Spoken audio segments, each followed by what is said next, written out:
We begin with our next poem in the post-colonial literature, The Fish by Elizabeth Bishop.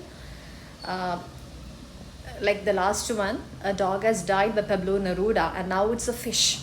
So we know it tremendously well. It's a relation between humans and animals. It's again focusing on relationships.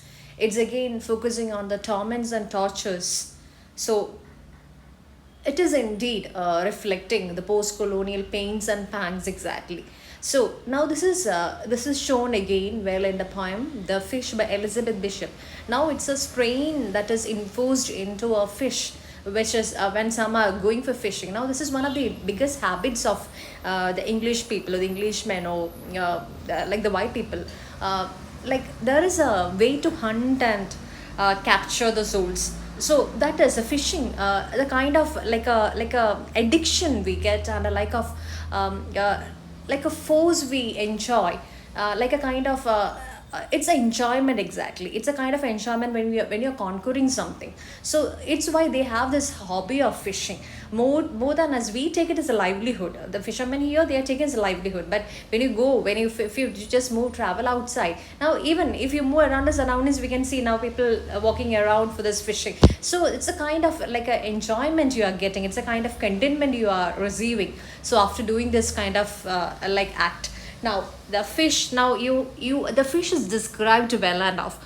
Now you can go in detail. I'll just have a reading of the poem, and you can interpret by yourself. You can have a rough reading of the summaries and meanings analysis that is provided. You can read on Elizabeth Bishop, and once you are done, we are just going to get back with the poem. And before that, I go with the reading of the poem.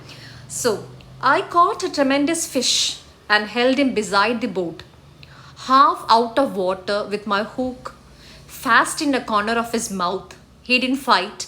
He hadn't fought at all. He hung a grunting weight, battered and venerable and homely.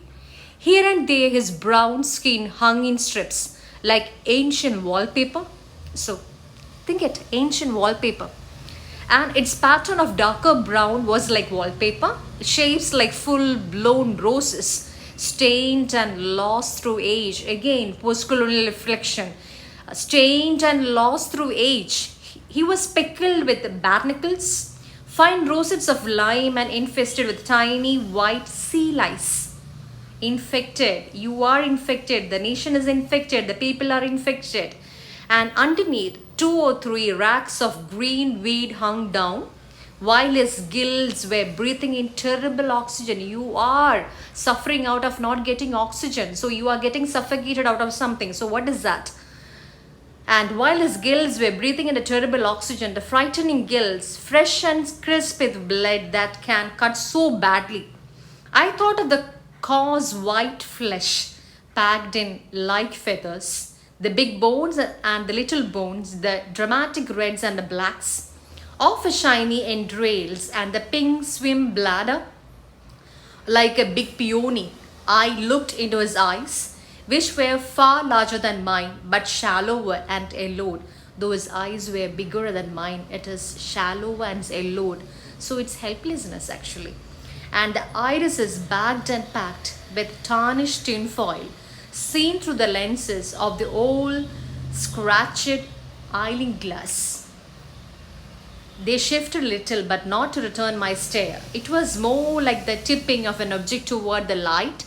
I admired his sullen face, the mechanism of his jaw, and then I saw that from his lower lip, if you could call it a lip, grim, wet, and weapon-like, hung 5 old pieces of fish line, or 4, and a wire leader with a swivel still attached, with all their 5 big hooks ground firmly in his mouth, a green line frayed at the end where he broke it, 2 heavier lines, and a fine black thread, still crimped from the strain and snap when it broke and it got away, like medals with the ribbons frayed and wavering, a 5-haired beard of wisdom trailing from his aching jaw.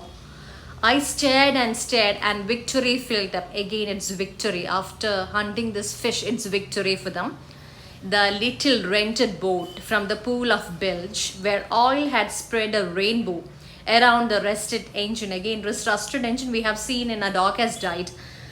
To the baler rested orange, the sun cracked thwarts, the oarlocks on their strings, the gunnels until everything was rainbow, rainbow, rainbow. And I let the fish go. And after hunting is this much, the person who hunted it has let the fish go. So when you get freedom, when a person it's let free, so you could associate between, it's not just about the fish, it's actually about the human conditions of oppression during the post-colonial, like before the post-colonial era, when there have been wars and you've been the colonizers, the third world countries be the colonizers, being colonized by the colonizers. So all this is reflected in this poem well and deep. So have a reading about this, go through the author, Elizabeth Bishop. You have to do this, you have to do the reading.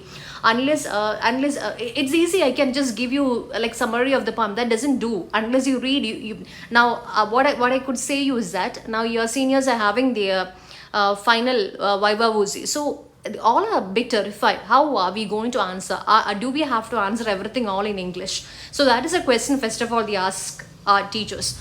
So it's absolute displeasure we feel, because we cannot pardon such a thing after completing of 3 years of degree, and you cannot have a viva voce which takes for hardly 10 minutes. You cannot speak up about your project you have done a study for 1 year.